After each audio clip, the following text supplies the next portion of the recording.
नमस्कार, आप देख रहे हैं नवदीप टुडे न्यूज़ और मैं हूं आपके साथ शायम परवीन। आज हमारे साथ मौजूद हैं राधा कृष्ण मंगला जी, जो कि महाराजा अग्रसेन पब्लिक स्कूल के पूर्व चेयरमैन भी रह चुके हैं। उनसे हम खास बातचीत करेंगे। सर, आपका बहुत बहुत स्वागत है हमारे चैनल पर।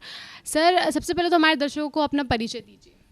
मैं राधा किशन मंगला महाराजा अग्रसेन स्कूल में पूर्व चेयरमैन था और इसके बाद अब की दफ़े जो इलेक्शन लड़ा हूँ वो लड़ा था मैं वाइस चेयरमैन का, और उसमें मैं 2 वोट से हार गया। इसलिए मैं अपना चुप बैठ के अपने घर में आ गया। लेकिन इलेक्शन जो हुआ ये बढ़िया और साफ तरीके से नहीं हुआ। उनकी नीयत में खराबी थी और ख़राबी की वजह से उनका इलेक्शन करवाना ठीक नहीं था। एक आदमी कोविड वाला था जिसको 6 अप्रैल को कोविड हुआ था और 15 दिन का टाइम होता है कोविड वाले को बाहर निकलने का। वो 6 अप्रैल की बजाय 14 तारीख को वोट डालने के लिए बताते हैं आया था। अंदर वो को गया नहीं, बाहर की बार मोहर उन्होंने लगाई या किसी और ने लगाई, हमको नहीं पता है। वो गलत है, वो होना नहीं चाहिए था, ना उसकी वोट डलनी चाहिए थी। फिर हमारे जो इलेक्शन ऑफिसर जिसने बनाया था, क्योंकि जो इलेक्शन ऑफिसर बनाया था उसने ये कहा था कि भाई जो आदमी अंदर आकर के वोट डालेगा मैं उसकी वोट मानूंगा, दूसरे की नहीं मानूंगा। कुछ आदमी ऐसे सुनने में आए हैं, अब 1-2 आदमी ने अंदर जाके वोट नहीं डाली, बाहर की बात डाली या डलवाई गई, ये मुझे नहीं पता है, वो भी गलत है। ये इलेक्शन जो है ये गलत तरीके से हुआ है, ये मेरे हिसाब से दोबारा होना चाहिए। सर, ये इलेक्शन कब हुए थे? किस टाइम? आपको डेट पर याद है कि कब किस समय हुआ था? 14 अप्रैल को इलेक्शन हुआ था। 14 अप्रैल 2021 में। जी, तो जब ये धांधली की खबरें आई कि हाँ ऐसा फर्जी चुनाव हुए हैं, तो आपने इसके अगेंस्ट कोई एक्शन लेना? एक्शन कुछ नहीं लिया गया जी। ये कही थी बात कि भाई ये बात ठीक नहीं है जो आप कर रहे हो, बाकी तुम्हारी मर्जी है, क्योंकि ये इलेक्शन का तरीका ठीक नहीं है। कौन कौन इसमें इन्वॉल्व थे, आप बता सकते हैं हमें? देखो जी, इन्वॉल्व तो बहुत आदमी बैठे थे अंदर, कुल मिला करके एक तो इसमें किशोरी बंसल, एक सुभाष और 1-2 आदमी और ऐसे ही थे। एक हमारा जो इन्होंने इलेक्शन ऑफिसर बनाया था वो भी इन्हीं के साथ था। ये 3-4 आदमी ऐसे थे जो किसी को बोलने नहीं देते थे। जो कुछ हमने कर दिया सो ठीक है। सर, अभी हाल फिलहाल ही वो अभी महाराजा अग्रसेन स्कूल में जो महेंद्र बंसल हैं सेक्रेटरी पद पर हैं, तो वो भी उनका भी फर्जीवाड़ा आ रहा है कि उन्होंने चुनाव जो कराए हैं वो फर्जी तरीके से है। तो उस पर क्या कहना है आपका कि वो फर्जी तरीके से नियुक्त हैं? ऐसा है जी, हमने ये सुनने अब आया है, अब ये कहीं कोऑपरेटिव बैंक में 6 साल के लिए निष्कासित कर दिए गए थे। क्यों किए थे ये तो वो जानते हैं, और इनको इलेक्शन नहीं लड़ना चाहिए था। अगर कोई इलेक्शन गवर्नमेंट का ऑर्डर था मजिस्ट्रेट का कि भाई ये इलेक्शन 6 साल तक नहीं लड़ सकते, अगर उन्होंने लड़ा है तो वो गलत लड़ा है। दूसरी बात, अब एक और फर्जी फंसा दिखाई देता है कि एक इंटरव्यू आया था भी, इन्होंने कोई रिश्वत लेते भी कोई बातचीत आपस में करी है, क्या करी है वो जानते हैं, हमने उसके बारे में जान नहीं दिया। जी बिल्कुल। कोऑपरेटिव बैंक का मैं आपको बताती हूँ कि कोऑपरेटिव बैंक में इन्होंने फर्जी नियुक्ति करवाई थी और उसको लेकर जो शिकायत करता था उन्होंने बैंक में कंप्लेन किया, तो फिर उन्होंने मतलब रिश्वत देने की ज़रूरत की, ये बात है सामने। तो क्या कहेंगे ऐसा व्यक्ति महेंद्र बंसल जो अभी भी स्कूल में सेक्रेटरी पद पर तैनात है, क्या कहेंगे ऐसे व्यक्ति को स्कूल में रहना चाहिए? जब तक उसका पूरा खुलासा नहीं हो जाए, पूरा निचोड़ नहीं निकल जाए कि भाई इन्होंने वाकई में ऐसा किया है, उस समय तक वो नहीं होने चाहिए। स्कूल में ऐसे भी मामले आ रहे हैं कि जो स्कूल का पैसा है वो भी कहीं ना कहीं ज़मीन लेकर या कुछ काम कराकर जो फर्जी तरीके से वो हो रहा है, इस पर क्या कहना है आपका? ऐसा है जी, हमारे स्कूल में जो भी ज़मीन खरीदी जाती है उसकी पक्की रजिस्ट्रियाँ होती हैं। बगैर रजिस्ट्री की ज़मीन हम खरीद नहीं सकते। क्यों?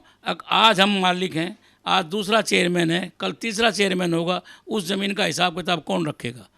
क्यों? फर्जी मेरे नाम होगी, दूसरे नाम होगी, तीसरे नाम होगी।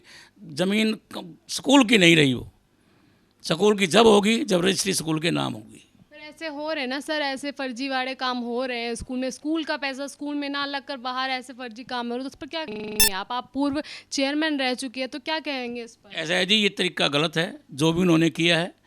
मेरे समय में जो भी काम हुआ, हमने एक ज़मीन ली थी, पक्की रजिस्ट्री के साथ ली थी, पूरी जनरल बॉडी को बुला करके उनसे पास करवाई थी।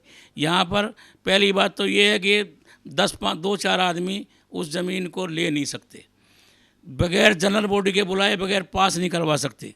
और इसमें सेक्रेटरी तक ने भी उस ज़मीन को नहीं देखा। रामपुर में जो ज़मीन ली है, हमने सेक्रेटरी से बात करी थी, उसने कहा जी मैंने नहीं देखा। क्या किया, क्या नहीं किया, क्यों किया, किस लिए किया, ये वो जानते हैं।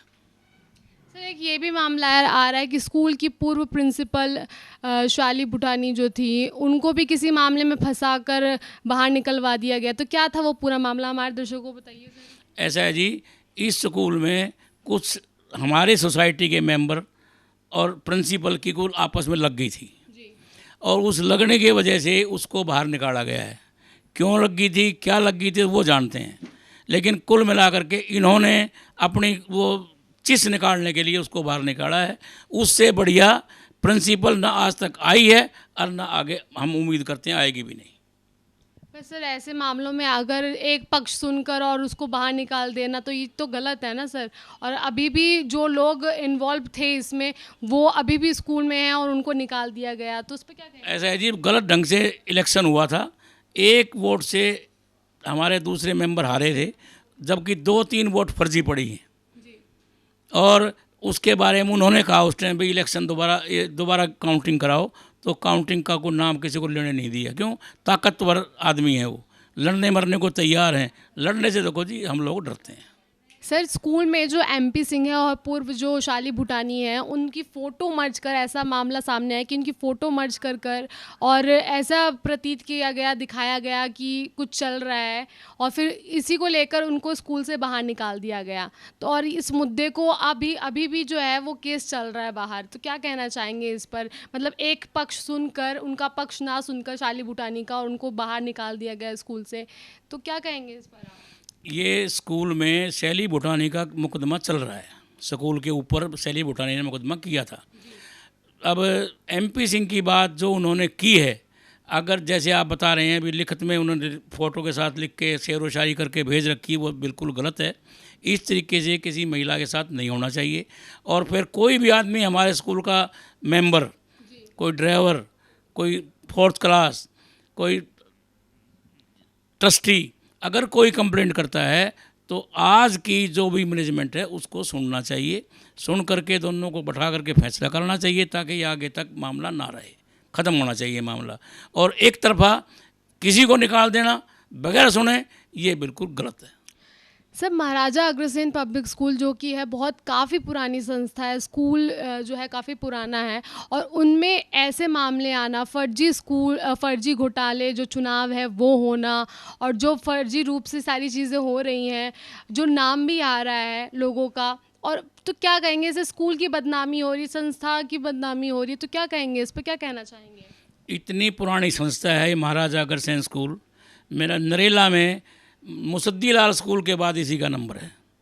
और इसमें बच्चे अपने आप को दाखिला लेने के लिए भी अपना ये समझते थे कि मैं बढ़िया स्कूल में दाखिल हो गया हूँ, और उसी की वजह से बच्चे आज इसमें 1800, 2000, 1900 बच्चे हैं। पढ़ाई बढ़िया थी, मैडम का उसमें हाथ था, जो मैडम ने उसमें काम कर दिया ना कोई प्रिंसिपल कर सकता, ना कोई मैनेजमेंट का मेंबर कर सकता। और गलत तरीके से चलाने में जितनी बदनामी अब हो रही है, ये बदनामी ठीक नहीं है। इसमें स्कूल का नुकसान ही है, फ़ायदा नहीं है।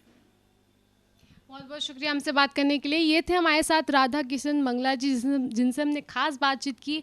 फिलहाल के लिए इतना ही। बाकी खबरों के लिए जुड़े रहें नवदीप टुडे न्यूज़ के साथ। नमस्कार।